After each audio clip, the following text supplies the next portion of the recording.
organize my art storage space with me, and here's some tips on how to overcome your own anxiety to organize your own space and what I think are some good tips for how to do it well.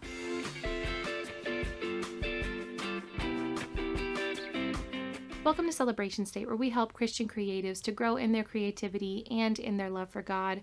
Organization for me in this season of my life has become a way of stewarding things well, and also a way of being hospitable to people around me, because organization is not actually my natural mode of doing things. I'm very much the leave everything out while you're working on a project. I am very much the Christmas tree is still up in January, and I'm kind of fine with that. Comment down below and tell me, how long has it been since you organized your space?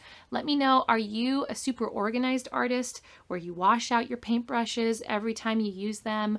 Are you that kind of a person? I am definitely not. I am sure not that kind of a person, but it's okay. Whatever spectrum you're on with that, with cleanliness, I would love to hear about it. But the dreaded art closet has been calling my name, or sort of, it's been this idea in the back of my head that I need to get it cleaned at some point, just because I had so many art supplies that I wasn't really getting access to because it was so hard to sift through all the things that I had. And I didn't really know what I actually had in a lot of cases. Now, I would love to put in one of those expensive shelving units where they fold into themselves and they just kind of slide in so nicely.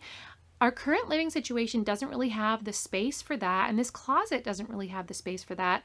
I would love to build shelving in this closet, and maybe someday I will, but I'm renting, so in my mind, I'm not going to do that. So tip number one, and this was the easiest for me to do mentally because organization is hard for me, is get rid of all of your stuff that you can't use anymore. Now, whether that's a style that you have no desire to continue using, or like a medium that you're not going to pursue using, or whether it's art supplies that are actually not able to be used because they've expired, they're crusty, whatever it might be, get rid of those, and you will be surprised, probably like me, at how much space that frees up. So moving into the organization phase of all this, which for me is the hardest, you need to sit down and think through what you're doing right now to organize, whether it's working, and what you could be doing in the future. And some ways to do this are, think about what you use the most and think about the way that you're accessing it now. Is it possible that there are other things in front of that thing, that medium, those tools that you need to get access to, and it's making it impractical to get to them? Something that I needed to rethink was my watercolor art bin.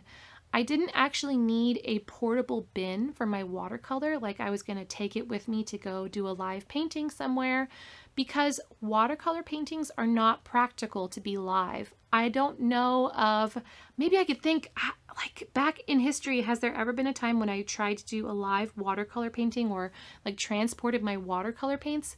I don't know that there has been. So having this clunky tool bin was actually not practical for me.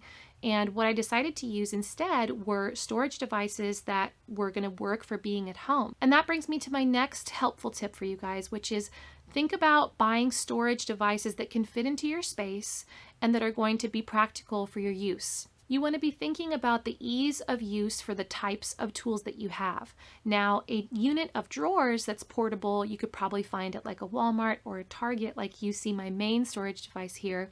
This is practical for sitting inside of a closet, and I can go and grab things out, although I need to make sure, ease of accessibility, that there's nothing in front of it, right? Like there was before. Things like these bins or this fun piece that I found at a thrift store are so neat for at-home storage for stacking that might be really helpful for your space. So check in the home storage and organization sections of a local store that's cheap and see what you might be able to find. Also, don't forget thrift stores. Don't rule them out because you might find a neat storage system there too.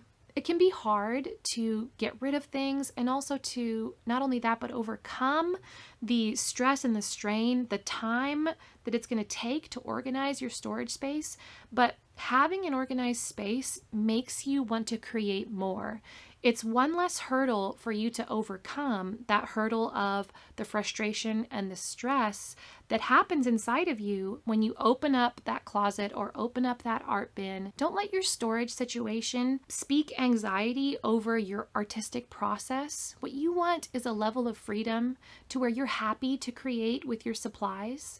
And if your storage space isn't giving that to you, it's not creating that, then please, please take the time to do this. You can do it, and you can do it well. It's going to be so great. And I'm going to put a link in the description to some organizational tools that might help you. Take a look and see if you're drawing a blank on what to use. For links that I post, they do go towards supporting the channel, but it's at no extra cost to you.